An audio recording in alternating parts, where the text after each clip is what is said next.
ವಿಜಯನಗರ ಜಿಲ್ಲೆ ಹೊಸಪೇಟೆ ತಾಲೂಕು ವ್ಯಾಸನಕೆರೆಯಲ್ಲಿ ಗಣಿಗುತ್ತಿಗೆ ಪರವಾನಗಿ ನೀಡಿದರೆ ಉಗ್ರ ಹೋರಾಟ. ರೈತ ಸಂಘದ ರಾಜ್ಯಾಧ್ಯಕ್ಷ ಶರಣಪ್ಪ ದೊಡ್ಡಮನಿ ಎಚ್ಚರಿಕೆ. ಕೊಪ್ಪಳ ಜಿಲ್ಲೆಯಲ್ಲಿ ಕಾರ್ಖಾನೆ ಸ್ಥಾಪನೆಗೆ ವಿರೋಧದ ಬೆನ್ನಲ್ಲೇ ಈಗ ಪಕ್ಕದ ಜಿಲ್ಲೆ ವಿಜಯನಗರದ ವ್ಯಾಸನಕೆರೆಯಲ್ಲಿ ಜೆಎಸ್ಡಬ್ಲ್ಯೂ ನೇತೃತ್ವದ ಕಂಪನಿಗೆ ಗಣಿ ಗುತ್ತಿಗೆ ಕೊಡಲು ಕರ್ನಾಟಕ ರಾಜ್ಯ ರೈತ ಸಂಘ ಹಾಗೂ ಹಸಿರು ಸೇನೆ ರಾಜ್ಯಾಧ್ಯಕ್ಷ ಶರಣಪ್ಪ ದೊಡ್ಡಮನಿ ತೀವ್ರ ವಿರೋಧ ವ್ಯಕ್ತಪಡಿಸಿದ್ದಾರೆ. ಕಾರ್ಖಾನೆಗಳು ಹಾಗೂ ಗಣಿ ಗುತ್ತಿಗೆ ನೀಡೋದ್ರಿಂದ ಜನರ ಆರೋಗ್ಯದ ಮೇಲೆ ಗಂಭೀರ ಪರಿಣಾಮ ಬೀರುತ್ತೆ. ಪಕ್ಕದಲ್ಲಿಯೇ ತುಂಗಭದ್ರಾ ಜಲಾಶಯವಿದ್ದು ಗಣಿ ಗುತ್ತಿಗೆ ಕೊಟ್ಟರೆ ಅದಕ್ಕೆ ಧಕ್ಕೆಯಾಗುತ್ತೆ. ಗಣಿ ಗುತ್ತಿಗೆ ಕೊಡಲು ಸಾರ್ವಜನಿಕ ಆಲಿಕಾ ಸಭೆ ನಡೆಸಲಾಗಿದೆ. ಸಭೆಗೆ ಆಗಮಿಸಿರುವ ಅಧಿಕಾರಿಗಳು ರೈತರ ಮಕ್ಕಳೇ ಆಗಿದ್ದಾರೆ. ಹೀಗಾಗಿ ರೈತರ ಪರ ನಿರ್ಧಾರ ಕೈಗೊಳ್ಳಬೇಕು. ಈಗಾಗಲೇ ಜೆಎಸ್ಡಬ್ಲ್ಯೂ ಕಂಪನಿಗೆ ಒಂದಲ್ಲ ಎರಡಲ್ಲ ಬರೋಬ್ಬರಿ 9 ಗಣಿ ಗುತ್ತಿಗೆ ಕೊಡಲಾಗಿದೆ. ಹೀಗಾಗಿ ಇನ್ಮುಂದೆ ಯಾವುದೇ ಗಣಿ ಗುತ್ತಿಗೆ ಕೊಡಬಾರದು. ರೈತರಿಗೆ ಇದರಿಂದ ಯಾವುದೇ ಸಹಕಾರ ಆಗಿಲ್ಲ. ಈವರೆಗೆ ಸ್ವಾವಲಂಬಿ ಜೀವನ ಕಟ್ಟಿಕೊಂಡಿಲ್ಲ. ಅದನ್ನ ಈ ಗಣಿ ಗುತ್ತಿಗೆ ಪಡೆದವರು ಕಟ್ಟಿಕೊಡುವುದೂ ಇಲ್ಲ. ಇಲ್ಲಿನ ಸ್ಥಳೀಯರಿಗೆ ಉದ್ಯೋಗ ಅವಕಾಶಗಳು ದೊರೆತಿಲ್ಲ. ಹೀಗಾಗಿ ಯಾವುದೇ ಕಾರಣಕ್ಕೂ ಗಣಿಗುತ್ತಿಗೆ ಪರವಾನಗಿ ಕೊಡಬೇಡಿ. ಗಣಿಗುತ್ತಿಗೆ ಕಂಪನಿಯವರು ಕೊಡುವ ಗ್ಯಾರಂಟಿ ನಮಗೆ ಬೇಕಾಗಿಲ್ಲ. ಸರ್ಕಾರ ಈಗಾಗಲೇ ಬಡವರು ಹಾಗೂ ಜನರ ಏಳಿಗೆಗಾಗಿ ಪಂಚ ಗ್ಯಾರಂಟಿ ಕೊಟ್ಟಿದೆ. ಅವುಗಳೇ ಸಾಕು. ಈ ಕಂಪನಿಯವರು ನೀಡುವ ಗ್ಯಾರಂಟಿ ನಮಗೆ ಬೇಕಿಲ್ಲ. ಅದಲ್ಲದೆ ಈ ಗಣಿಗುತ್ತಿಗೆ ಪರವಾನಗಿ ಕೊಡಲು 27 ಹೆಕ್ಟೇರ್ ಅರಣ್ಯ ಪ್ರದೇಶವನ್ನ ಕೊಡಲು ಯೋಜಿಸಲಾಗಿದೆ. ಅದು ಹೇಗೆ ಸಾಧ್ಯ? ಮೊದಲು ಇದನ್ನ ಕೈಬಿಡಬೇಕು. ಸಂಬಂಧಪಟ್ಟ ಅಧಿಕಾರಿಗಳು ಗಂಭೀರವಾಗಿ ಪರಿಗಣಿಸಬೇಕು. ಕೊಪ್ಪಳ ಜಿಲ್ಲೆಯಲ್ಲಿ ಅಭಿನವ ಗವಿಸಿದ್ದೇಶ್ವರ ಸ್ವಾಮೀಜಿ ಜನರ ಆರೋಗ್ಯದ ದೃಷ್ಟಿಯಿಂದ ಕಾರ್ಖಾನೆ ಸ್ಥಾಪನೆಗೆ ವಿರೋಧ ಮಾಡಿದ್ದಾರೆ. ಗಣಿಗುತ್ತಿಗೆ ಪಡೆದ ಕಂಪನಿಗಳು ಸರ್ಕಾರದ ಮಾರ್ಗಸೂಚಿ ಪಾಲಿಸಿಲ್ಲ, ಬೇಕಾಬಿಟ್ಟಿ ಮಾಡುತ್ತವೆ.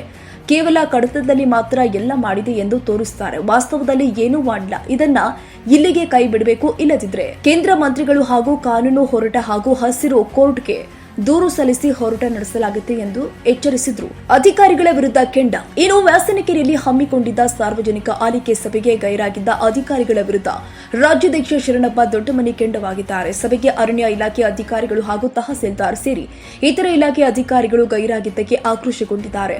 ರೈತರ ಸಮಸ್ಯೆಗಳನ್ನ ಅಧಿಕಾರಿಗಳು ಆಲಿಸಿ ಈ ಗಣಿಗುತ್ತಿಗೆ ಕೈಬಿಡಬೇಕು. ಇಲ್ಲದಿದ್ದರೆ ಉಗ್ರ ಹೋರಾಟ ಹಮ್ಮಿಕೊಳ್ಳುವುದಾಗಿ ಎಚ್ಚರಿಸಿದ್ದಾರೆ. ಇನ್ನು ಈ ಸಂದರ್ಭದಲ್ಲಿ ವಿಜಯನಗರ ಜಿಲ್ಲಾಧ್ಯಕ್ಷರು ಬಿಎಂ ಹುಲುಗಪ್ಪ, ಚಂದ್ರಶೇಖರ ಗೌಡ, ಹೊಸಪೇಟೆ ತಾಲೂಕು ಹೊಸಪೇಟೆ ಅಧ್ಯಕ್ಷ ನಾಗರಾಜ ಸಣ್ಣ, ಹುಲುಗುಪ್ಪ ಬಸವರಾಜ ಜಡಕ್ಷರಿ, ಹಲವು ರೈತ ಮುಖಂಡರುಗಳು ಭಾಗಿಯಾಗಿದ್ದರು.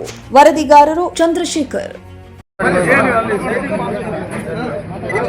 ಈ ಒಂದು ಅಧ್ಯಕ್ಷತೆಯನ್ನು ವಹಿಸಿರ್ತಕ್ಕಂಥ ಅಪರ ಜಿಲ್ಲಾಧಿಕಾರಿಗಳೇ ಮತ್ತು ವೇದಿಕೆ ಮೇಲೆ ಆಸೀನರಾಗಿರ್ತಕ್ಕಂಥ ವಾಯು ಮಾಲಿನ್ಯ ಅಧಿಕಾರಿಗಳೇ ಮತ್ತು ವಿವಿಧ ಅಧಿಕಾರಿಗಳೇ, ನಮ್ಮ ಈ ಒಂದು ಜೆಎಸ್ಡಬ್ಲ್ಯೂ ಅವರು ನಡೆಸಿಕೊಟ್ಟಿರ್ತಕ್ಕಂಥ ಈ ಒಂದು ಸಭೆ, ಯಾಕಂದ್ರೆ ಇವತ್ತು ಇಲ್ಲಿ ಸಾಕಷ್ಟು ಜನರಿಗೆ ತೊಂದರೆ ಆಗ್ತಾ ಇದೆ ಅಂತೇಳಿ ಈಗಾಗಲೇ ಸ್ಥಳೀಯ ಸಂಘದ ಅಧ್ಯಕ್ಷರ ಜೊತೆಗೆ ನಮಗೆ ಕರೆಗಳ ಬಂದಾಗ ನಾವು ಈ ಒಂದು ಸಭೆಗೆ ಬರಬೇಕಾಯಿತು. ಯಾಕಂದ್ರೆ ಇವತ್ತು ಈ ಭಾಗದ ಸಾಕಷ್ಟು ಜನಗಳಿಗೆ ಇವತ್ತು ತೊಂದರೆ ಆಗ್ತಾ ಇದೆ. ಇಲ್ಲಿ ಆರೋಗ್ಯ ಮತ್ತು ಆಸ್ತಮಗಳು ಸಾಕಷ್ಟು ಈ ಧೂಳಿನಿಂದ ತೊಂದರೆ ಆಗ್ತಾ ಇದೆ. ಯಾಕಂದ್ರೆ ಇಲ್ಲಿ ಕೂಗಳಷ್ಟು ಜಲಾಶಯ ಇರೋದ್ರಿಂದ ಇಲ್ಲಿ ಬ್ಲಾಸ್ಟಿಂಗ್ ಆಗೋದ್ರಿಂದ ಆ ಜಲಾಶಯಕ್ಕೆ ಧಕ್ಕೆ ಬರ್ತಾ ಇದೆ.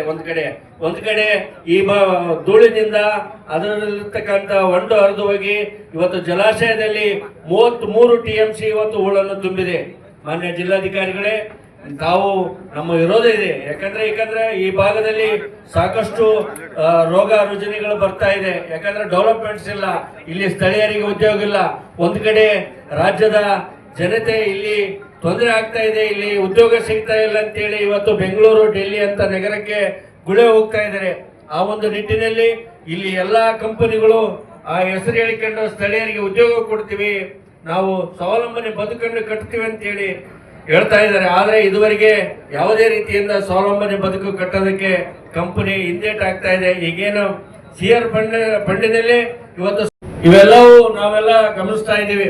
ಹಾಗಾಗಿ ಇವತ್ತು ಕೊಪ್ಪಳ ಗವಿಸಿದ್ದೇಶ್ವರ ಸ್ವಾಮೀಜಿಗಳು ಇವತ್ತು ಕಾರ್ಖಾನೆಗಳು ಬೇಡ, ಜನಗಳ ತೊಟ್ಟಿಲಕ್ಕಿನ ಸಾವನ್ನು ಒತ್ತುವ ಚಟ್ಟ ಹೆಚ್ಚಾಗುತ್ತೆ ಅಂತೇಳಿ ಇವತ್ತು ವಿರೋಧ ವ್ಯಕ್ತಪಡಿಸಿದರೆ ನಾವು ಕೂಡ ಅಲ್ಲಿ ಪಾಲ್ಗೊಂಡ ನಂತರ ಇಲ್ಲಿ ಕೂಡ ನಾವು ಬಂದು ವಿರೋಧವನ್ನು ವ್ಯಕ್ತಪಡಿಸ್ತೀವಿ.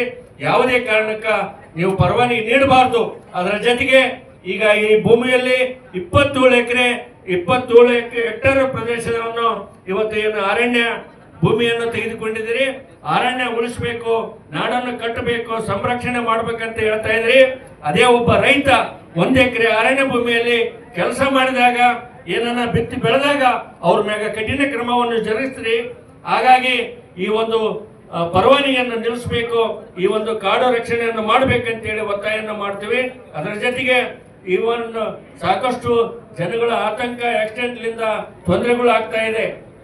ಹಾಗಾಗಿ ಇವತ್ತು ಲಾರಿ ಮಾಲೀಕರು ಹೇಳಿದ್ರು ಮತ್ತು ಲಾರಿ ಡ್ರೈವರ್ಗಳು ಹೇಳಿದ್ರು, ಇದುವರೆಗೆ ಸ್ಥಳೀಯರಿಗೆ ಸ್ವಾವಲಂಬನೆ ಬದುಕನ್ನು ಕಟ್ಟೋದಕ್ಕೆ ಕೆಲಸ ಕೊಡ್ತಾ ಇಲ್ಲ ಅಂತೇಳಿ. ಯಾವುದೇ ಕಂಪನಿ ಇವತ್ತು ಕಂಪನಿ MD ಅವನ್ನ ಇವತ್ತಿಗೆ ನಾವು ಯಾರು ಅಂತ ನೋಡಿದಿಲ್ಲ. ಇಲ್ಲಿ ನಾವು ನಮ್ಮ ಜಲ ಮತ್ತು ನಮ್ಮ ಭೂಮಿಯನ್ನು ಕೊಡ್ತಾ ಇದೀವಿ, ನಮ್ಮ ತುಂಗಭದ್ರಾ ಜಲಾಶಯ ನೀರನ್ನು ಕೊಡ್ತಾ ಇದೀವಿ ಕಾರ್ಖಾನೆಗೆ. ಈಗ ಸುಮಾರು ಕೊಪ್ಪಳ, ರಾಯಚೂರು, ವಿಜಯನಗರ, ಬಳ್ಳಾರಿ ಸೇರಿದಂತೆ ಸುಮಾರು 5,000 ಹೇಳಿ ಈ ಭಾಗದ ರೈತರ ಮಕ್ಕಳು ತಾವು ಕೂಡ ಇದ್ದೀರಿ. ಸಾಕಷ್ಟು ಸ್ವಾವಲಂಬನೆ ಬದುಕನ್ನು ಕಟ್ಟೋದಕ್ಕೆ ಸರ್ಕಾರ ಈಗಾಗಲೇ 5 ಗ್ಯಾರಂಟಿಗಳನ್ನು ಕೊಡ್ತಾ ಇದೆ.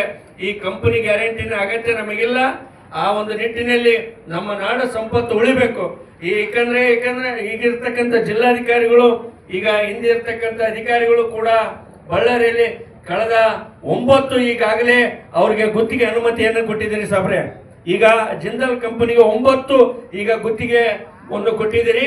ಸಾಕು, 9ನ್ನ ಸರಿಯಾಗಿ ನಿರ್ವಹಣೆ ಮಾಡಿ ಸ್ಥಳೀಯರಿಗೆ ಕೆಲಸ ಕೊಟ್ಟಾಗ ಮಾತ್ರ ಆ ಕಂಪನಿಗೆ ಒಂದು ಸಾರ್ಥಕತೆ ಬರ್ತಾ.